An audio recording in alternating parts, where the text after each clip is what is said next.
most of the porn that I watched was very male-centered. It was always about the men and about their pleasure, and the women were used somehow as some kind of a tool or like beautiful objects, but it wasn't really their stories that were being told. And I think that for me, that was one of the most important reasons why I ended up somehow deciding that I wanted to try this genre. I wanted to try to make a movie myself, but an explicit, an adult movie.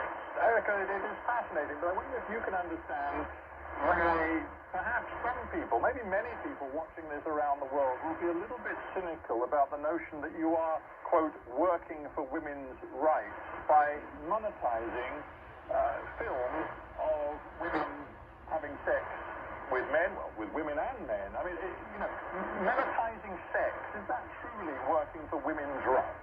Yeah, monetizing sex is not a reason of not working for women's rights, I believe.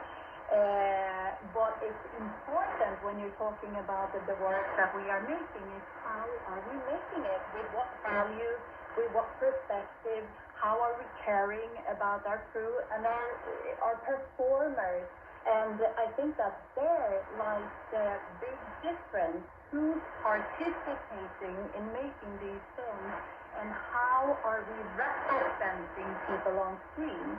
I think that in the world we live in today, we are in a great need of watching better images of sex on screen.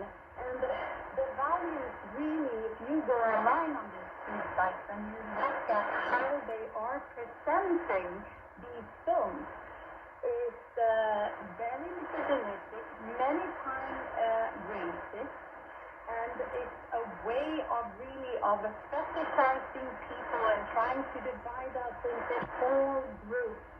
And in the end, these big companies, because I think it's important to understand how the adult industry works. Well, I agree it's important to understand how it works, and the adult industry generally focuses on the word consent, and the industry says, look, the women in our films, the performers, and of course there's men too, but we're focused right now on the women are always wanting to do this, they are willing to do this, they give their total, complete, voluntary consent.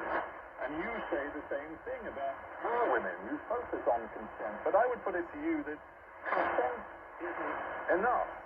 It doesn't necessarily ensure that there is an equal power dynamic between the performer and those who are organizing the shoot and who are behind the camera. We, not so very long ago, interviewed a young woman, Mia Khalifa, who became, unfortunately for her, an internet sensation when she was found performing sex acts with